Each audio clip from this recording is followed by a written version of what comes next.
Well, for over a year, we have been following the mania that has afflicted campuses, not just in the United States, but here in Canada, too.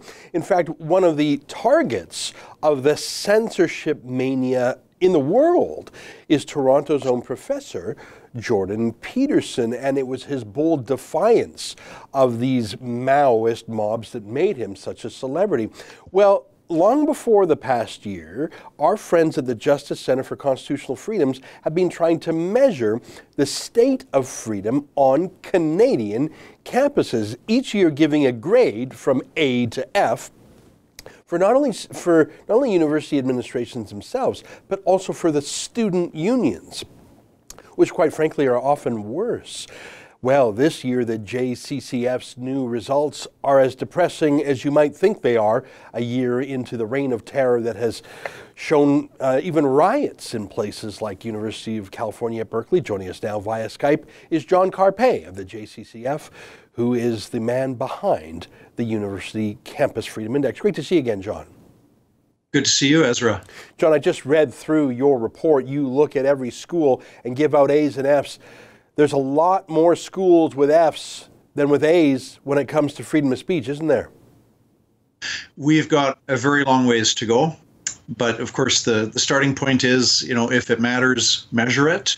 So we came up with this report 7 years ago to try to actually measure the state of free speech. And then that hopefully is the starting point for trying to get some improvement. Let's start with the good news. There are a few universities in Canada, you can count them on, one hand and maybe a few extra fingers, that got an A grade from you. Give me an example of a university that got an A for free speech, and why did it get an A for free speech? Well, we've got the University of Alberta has very good policies. Sadly, they got an F on the practices section, but their policies, they have an anti-disruption policy, which means that students can be disciplined if they disrupt or obstruct or shut down university-related events on campus. So University of Alberta has got a clear commitment to free speech. They have an anti-disruption policy. They don't have a speech code, so they have very good policies. Now, you make the difference between what's on paper and what's real life. Does the University of Alberta, and I went there for law school for 3 years, how are they in practice? Do they actually stand up for dissenting speech? I think these days they typically shut down conservatives, they shut down pro-life groups. How are they in practice? Terrible. The same University of Alberta that had an A for its policies got an F for practices. What they've done is basically they allow mob censorship on campus. They cave into the people that you're so familiar with who feel that they have a right to physically obstruct and shut down and silence people that they disagree with. So the University of Alberta was actually taken to court by a campus pro-life group because the University of Alberta allowed a mob to shut down a stationary display on campus, and then had the temerity to ask for $17,500 in security fees if the same group wanted to put up a peaceful stationary display on campus. So F there for practices. We're awaiting the outcome of a court ruling. The court heard the case back in June. Well, I don't think they should deserve an A at all. It reminds me of the old Soviet Union. I mean, they had a constitution, and parts of the old Soviet Union's constitution looked mighty good on paper, talking about the rights of the individual, but they were meaningless in practice. It was an Orwellian constitution. If you're telling me that U of A has these wonderful policies on paper, but they have an F in practice, I don't think they should even get the credit for what's on paper, although perhaps that gives you a legal lever, students a legal lever to take them to town. Now, I drew a distinction between university administrations and university student unions. It's depressing to me that students who were the vanguard for free speech back in the 60s, it was students pushing free speech on fuddy-duddy administrators. These days, your review would suggest that it is the students that are the menace to other students' freedoms, much more than any censorship-happy administrator. Give me a state of affairs for Canadian students' unions. Well, of all the Fs that are awarded in the Campus Freedom Index, the vast majority of the Fs are going to the student unions, not to the universities. So, as you mentioned, Ezra, they are far, far worse.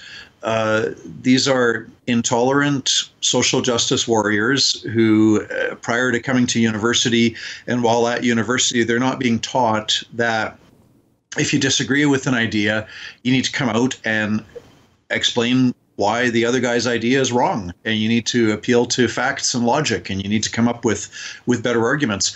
It seems like the kids are not learning that in school at all, and when they come to university, it's just reinforced. They have this notion that you just parrot your favorite slogans about climate change or social justice or this or that. But without engaging in debate. So this is the mindset. And then these people get elected to student unions, and then they say, well, I'm pro-choice, and that's the correct viewpoint, so we're not going to allow pro-life expression on campus because we disagree with it, because it's wrong. And they don't get free speech. And then, we've got court actions right now against 3 student unions in Ontario for banning pro-life clubs, for banning men's issues awareness clubs. Yeah, and it's just so focused, isn't it? I mean, you would never see a Muslim Students Association censored, but you would see largely Christian pro-life groups censored. You would never see, I've never heard in my life of a left-wing club being shut down or shouted down. I mean, I put this question to Jordan Peterson once. He said, oh, let them shout themselves down, it looks bad. And I asked him, and when I went to speak at Ryerson a few months ago, and there was a shouting down, people tried to shout me down, I spoke nonetheless. I asked, and there were a few lefties in the crowd, I said, can you name a single left-wing club, a single left-wing speaker anywhere in North America who has been shut down? And they couldn't. There was the closest example they came to was some liberal who was shouted down for not being left-wing enough. This is a one-sided censorship, a one-sided weaponization, so to speak. And it's a shame that the left and liberals, which used to be synonymous with free speech, they don't actually care, do they? I mean, where's the Canadian Civil Liberties Association? Let me ask you that. I remember 20 years ago, they used to be the real free speech absolutists. They were led by an old 60s leftist named Alan Borovoy. He was really left-wing, but boy, he was good on free speech. He's gone now. Can you name for me a single important free speech case in the last decade where the Canadian Civil Liberties Association has gone to court to fight? Well, they were on the right side of the Trinity Western Law School debate. Oh, good. Did they actually show up in court and fight? Well, 15 years ago, they defended the charter freedoms of Trinity Western University. But when it was the Teachers College that was attacking Trinity Western University, fast forward to the present times, and when the law societies are attacking Trinity Western University, the civil liberties associations are not standing up for those charter freedoms. You just made my point. 15 years ago, they actually cared about freedom of speech for conservatives, for Christians. Now they're just another leftist activist group. It's very sad. I mean, I'm glad that you are a civil libertarian, but your budget is about 1% of the CCLEA. What's your website again? Is it? Can you tell us your website for folks to go and poke around and check out what you're doing? Yeah, www.jccf.ca. So it's JCCF for Justice Center for Constitutional Freedoms.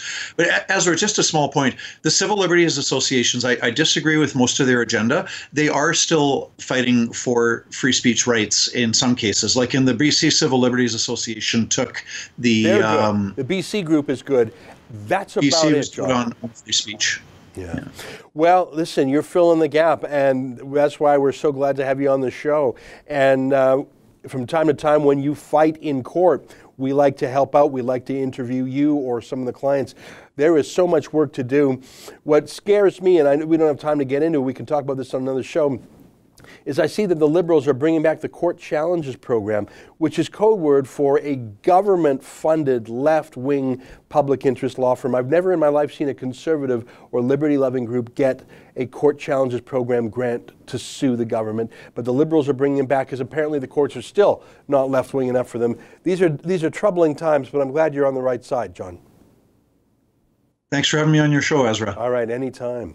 Jean Carpe, one of the few guys fighting hard every single day for freedom. Boy, I tell you, we need that fight on campus. I mean, I railed for free speech when I was on campus, but I'm an old man now. It's 20 plus years ago. I can't imagine. I don't know if I could even exist on a campus. I would be drummed out. If not by the university, by my fellow students. They would chase me out with sticks just for being conservative. I really think that's what it's like on campus these days. Hey, if you like that, sign up for my show every day. Click on the screen to subscribe.